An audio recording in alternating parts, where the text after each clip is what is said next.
guys, welcome back to another Afterthoughts video, and today we're going to be talking about Enola Holmes. So first, again, I had that kind of misunderstanding. I thought it was going to be a series, and it turned out to be not a show, a series is a show, a movie, which is totally okay because it was a great movie. The best way I can describe it is like feminism as it is and not as it's usually portrayed to be, mostly by the media.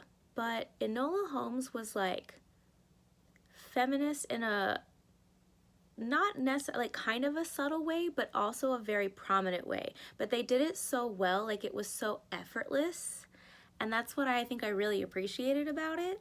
I mean, right from the beginning, she's already being repressed by her brothers, mostly Mycroft, because he wants her to be a respectable lady of society, which is, you know, the societal norms that are supposed to reflect what a woman should be.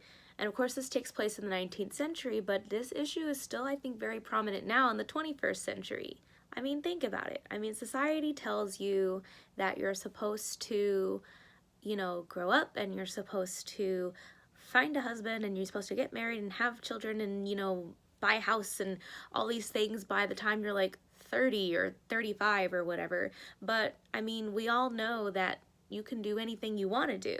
And I think that concept really applies here in this movie because her mother taught her to be strong and independent and a thinker, and her brother thinks that she needs to be a certain way because that's what society says a lady should be or a woman should be. So I guess that brings up my first point in that there's a lot of parallels between Enola Holmes in this 19th century setting and women today in the 21st century setting. I mean, a lot of people, because of media and misconceptions, think that feminism is, you know, for lack of a better way to put it, just like women whining about nonsense.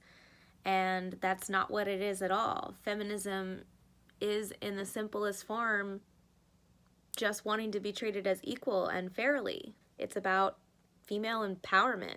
But I mean, even female empowerment is accomplished in several different ways. I mean, even if you are feminist or are pro-feminism, like even as a woman, like just because you want to feel equal and empowered doesn't mean you can't get married or have kids, which, you know, people typically associate with, you know, just the role of the woman, but that has nothing to do with it. You can still be an empowered woman and be with somebody.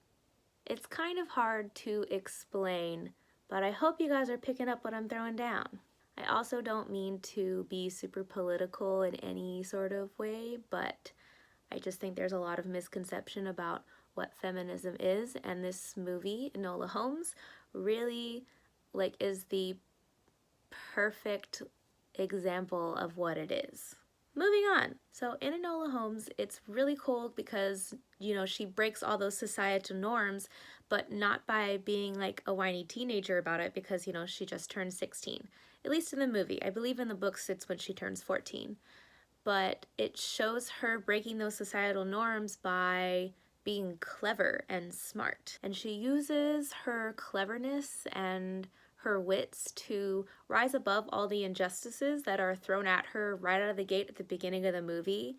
And again, they do it so effortlessly that it just blends perfectly without you ever realizing until maybe the end, if you're so into the movie like me, that there's a theme of feminism in it. Moving forward with the cases or the mysteries. So of course you have the one right out of the gate, which is when her mother disappears without a trace and she leaves her clues, which you can get that from the initial commercial of the movie. But then there is the secondary case of the missing lord, who I can't ever pronounce his name because they say it so fast in the movie. The two cases are so seemingly unrelated, like she just runs into one while she's trying to solve the first one of her missing mom. But then it's so cool how they again, they're seemingly not connected at all, but they're actually extremely related, and you don't find that out till the end. Like everything about the unraveling of the mystery and her trying to solve it, the way they cinematically like did the ciphers and all the different clues and the puzzles, like it was just really well filmed and very clever, and I really just appreciated that. Oh, I love how she decided right off the bat that the Lord, that he was a useless boy because she felt he couldn't do anything. But as the story progressed, she just couldn't get him out of her mind. She's like, he's useless and he can't protect himself, so I must protect him. But like she decided that he was useless to her cause because, you know, she's a strong, independent woman, as her mother raised her to be. But what's great about that is that she doesn't feel bad about letting him help her either. Like she is willing to help him and she rescues him, and when he rescues her, it's like, thanks. So I guess what I'm trying to get at is that it's also okay to, and this is in any situation regardless of feminism, if you're a girl, if you're a boy, like it's okay to let people help you or ask people for help. I know I personally struggle with asking people for help or letting people help me when they're like, it's okay, like I got you. I'm just like, okay. But I love that in this movie, she, despite the fact that she thinks that he's a useless boy, she still accepts his help and says thank you, and like as a friend would, you know? So I will say, even though they did like each other, I liked that they portrayed also that they respected each other and also that they aimed to help each other because, again, even though their goals seemed seemingly very separate, they actually ended up being the same. I also, like, as she's going through the case of like trying to find her mom, how she is seemingly more and more worried about what kind of person her mom was and if she really knew her. And even when she talks to Sherlock, she's just like, what is she into? As she discovers, you know, the gunpowder and the bombs, essentially, all that stuff. It also makes the audience start to wonder, like, what is her mom doing? Is she like, is she not a good person like she's been portrayed to be through, you know, the eyes of Enola? Oh, side note, super love like the whole feminist secret fight club tea shop. Stellar. But then of course we see, you know, once her mom comes and sees Enola, how she is a feminist and how she was using her abilities, her wits, her cleverness to fight for those who couldn't fight for it, to protect the future and give her daughter a future that she would want for her. So I know my thoughts are kind of all over the place, but I'm trying to keep it together. Okay, so like jumping back to the Lord and Enola and their relationship.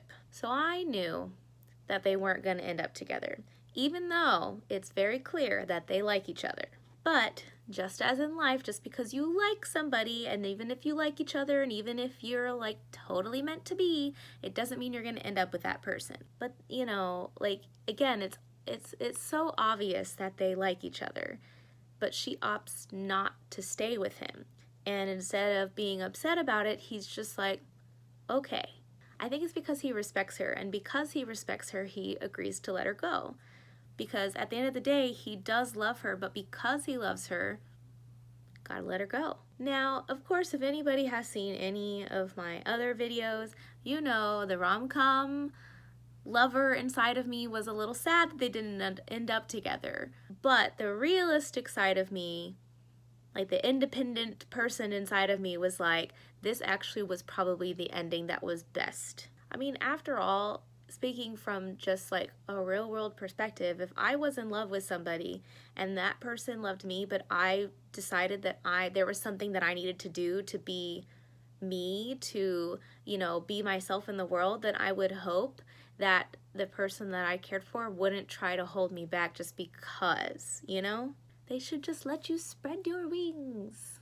But again, as I mentioned before, you can still find your way. You can still be an independent, empowered woman and still be with someone. So I'm not saying that if Enola had decided to be with the Lord, that she couldn't have spread her wings, because she probably could have, because I think he is understanding enough and kind enough to realize that she's gonna do her own thing anyway.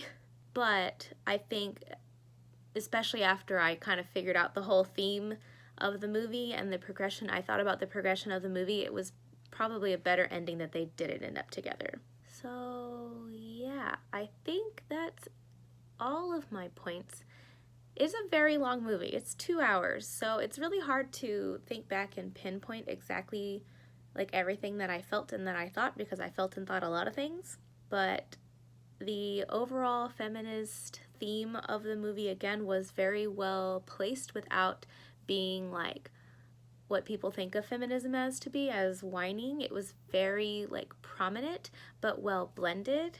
It also, you know, combined it with the wonderful cleverness of a detective, so it had that mystery and it had lots, it was just very witty. Additionally, it had like a little sprinkle of romance, it had some sprinkles of family drama, and cinematically it was just really well shot and very beautiful. And I love, at least for me, that I couldn't figure out what was going to happen in the end. I didn't realize that the two cases would become intertwined, that they actually, you know, were directly affecting each other, and I liked how you kind of have that big reveal at the end. Overall, I just really liked this movie, like even more than I thought I was going to, and I really, really hope there's a sequel. Anywho's, I hope that all made sense. If you guys have a different opinion, please let me know. If you guys thought the same, also let me know. I mean, did you guys think it was a really well thought out, well shot movie? Did you like the characters? Like, I'm just very curious because I only know one other person who's watched Enola Holmes, and so I don't have much people to talk to about this. Let me know. So until next time, bye!